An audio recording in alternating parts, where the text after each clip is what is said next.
வணக்கம் நண்பர்களே, முக்கியமான 2 டாபிக்ஸை இந்த பதிவில் பார்க்க போகிறோம். முதல் டாபிக் என்ன பார்க்க போகிறோம் தெரியுமா? தமிழக மீடியாக்களுடைய ட்ரிக் என்ன தெரியுமா? டிபேட் ஷோ நடத்துவாங்கல்ல, இந்த டிபேட் ஷோவில் திமுகவுடைய பெரிய ஆதரவாளர்களாக இருப்பாங்க. கட்சியில் தான் சேராமல் இருப்பாங்க, ஆனால் திமுகவுக்கு தான் முழுமையான சப்போர்ட்டாக பேசிக்கிட்டு இருப்பாங்க.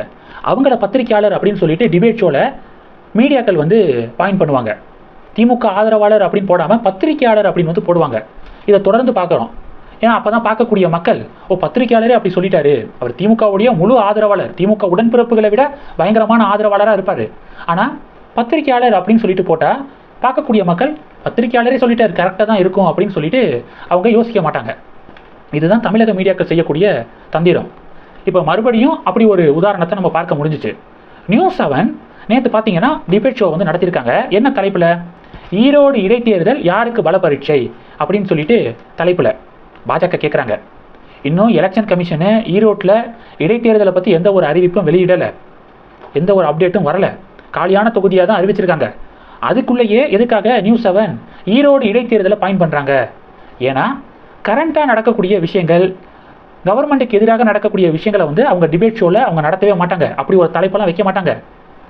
உட்கட்சி விவகாரம், இது மாதிரி தேர்தல் சம்மந்தப்பட்ட விஷயம், இதை வச்சு தான் அவங்க டிபேட்டை நடத்திக்கிட்டு இருப்பாங்களே தவிர மக்களுக்கு தேவையான பயன்பெறக்கூடிய விஷயங்கள் பற்றியோ இல்லை மாநிலத்தில் ஆளும் அரசாங்கத்துக்கு எதிராகவோ தலைப்பு வச்சு அவங்க எப்போதுமே டிபேட் ஷோ நடத்த மாட்டாங்க அப்படிங்கிறதான் உண்மை. போன வாரம் ஃபுல்லாக அமித்ஷா, அம்பேத்கர் இதை வச்சு ஓட்டினாங்க. இப்போ பார்த்தீங்கன்னா ஈரோடு இடைத்தேர்தலை வச்சு ஓட்டுறாங்க. இதுதான் அவங்களுடைய ட்ரிக்கு. சரி, ஓகே, ஈரோடு இடைத்தேர்தல் யாருக்கு பல பரீட்சை அப்படிங்கிற தலைப்பில் டிபேட் ஷோ நடந்திருக்கு.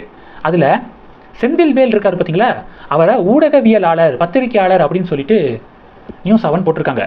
செந்தில்வேலு பத்திரிகையாளரா? செந்தில்வேலு அவரே சொல்லிக்கிறாரு, திமுகவுடைய சொம்பு இல்லைனா திமுகவுடைய அண்டா அப்படின்னு சொல்லிட்டு அவரே சொல்லிக்கிறாரு. இப்போ கூட உதயநிதி, துணை முதலமைச்சர் உதயநிதி ஸ்டாலின் அவர்களுடைய பர்த்டே வந்துச்சு பார்த்தீங்களா, தமிழ்நாடு முழுவதும் திமுகவினர் அந்த பிறந்தநாளை கொண்டாடினாங்க. அப்போ ஒரு இடத்துல செந்தில்வேல் உதயநிதி ஸ்டாலின் அவர்களுடைய பிறந்தநாள் விழாவில் ஒரு பொதுக்கூட்டத்தில் பேசிக்கிட்டு இருக்காரு.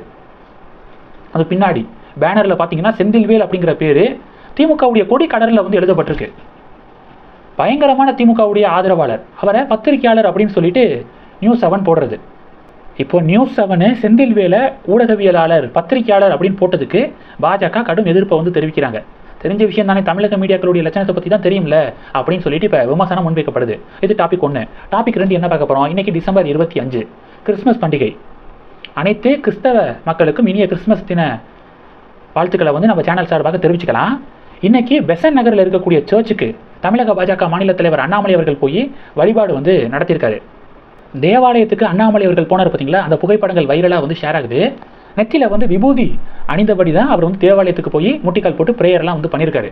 பாஜகவினர் அண்ணாமலைக்கு பாராட்டுகள் தெரிவிக்கிறாங்க. இயல்பாக இருக்காரு, எந்த ஒரு நடிப்பும். சில அரசியல்வாதிகளாக நடிப்பாங்க, தேவாலயத்துக்கு போயிட்டா டக்குன்னு விபூதியை அழிச்சிருவாங்க, இது மாதிரி ஆக்டிங் விடுவாங்க.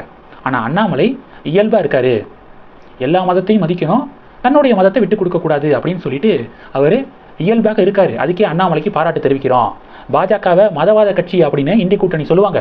ஆனால் உண்மையிலேயே ஆய்வு செஞ்சு பார்த்தீங்கன்னா அக்மார்க்கு மதவாத கூட்டணியே இந்திய கூட்டணி தான். அவங்க என்ன பண்ணுவாங்க தெரியுமா? இந்துக்களுடைய பண்டிகைகளுக்கு மட்டும் வாழ்த்து சொல்ல மாட்டாங்க, கொண்டாட மாட்டாங்க. மற்ற மத பண்டிகைகளுக்கு வாழ்த்து சொல்லுவாங்க. பாஜக தான் அப்படி இந்துக்களுடைய பண்டிகைகளுக்கு வாழ்த்து சொல்லாத இந்திய கூட்டணி, செக்யூலர் கூட்டணி அப்படின்னு சொல்லிக்கிறாங்க. ஆனால் பாஜக எல்லா மத பண்டிகைகளுக்கும் வாழ்த்து சொல்கிறாங்க, எல்லா மத பண்டிகைகளையும் மதிக்கிறாங்க. பிரைம் மினிஸ்டர் மோடியிலிருந்து ஆரம்பித்து அண்ணாமலை அவர்கள் வரைக்கும் கிறிஸ்மஸ் வாழ்த்து சொல்லியிருக்காங்க. இன்றைக்கி ரம்ஜான் வாழ்த்து சொல்லுவாங்க. ஆனால் திமுகவை நீங்கள் தேடி பார்த்தீங்கன்னா ஹிந்து மத பண்டிகைகளுக்கு வாழ்த்து சொல்ல மாட்டாங்க. அப்போது அவங்க மத சார்பற்றவர்கள், செக்யூலர் கூட்டணி அப்படின்னு சொல்லிட்டு எங்களை மதவாத கட்சி அப்படின்னு சொல்கிறாங்க. உண்மையிலே தேடி பார்த்தீங்கன்னா இந்திய கூட்டணி தான் மதவாத கூட்டணி, பாஜக தான் செக்யூலர் பார்ட்டி, மத சார்பற்ற கட்சி எது அப்படின்னா அது பாஜக தான் அப்படின்னு பாஜகவினர் பதிவு போட இப்போ இந்த டாப்பிக்கு பேச போகிறலாம் மாறி இருக்கு. இந்த 2 டாபிக்ஸை பற்றி உங்களுடைய பார்வைகளை மறக்காமல் கமெண்ட் பண்ணுங்கள். இந்த வீடியோ பிடிச்சிருந்துச்சுன்னா லைக் பண்ணுங்கள், ஷேர் பண்ணுங்கள், மறக்காமல் நம்ம சேனலை சப்ஸ்கிரைப் பண்ணுங்கள். மேலும் நம்ம சேனலுக்கு சப்போர்ட் பண்ணணும் அப்படின்னு ஆசைப்பட்டீங்கன்னா நான் பேசக்கூடிய வீடியோக்கு கீழே நன்றி அப்படிங்கிற ஆப்ஷன் இருக்குது, அதை கிளிக் பண்ணி உங்களால் முடிந்த தொகையை சேனல் வளர்ச்சிக்காக கொடுத்து உதவி செய்யலாம். இல்லை ஜாயின் பட்டனை கிளிக் பண்ணி நம்ம சேனலுக்கு மெம்பராக ஆகலாம். நன்றி. ஜெய் ஹிந்த்.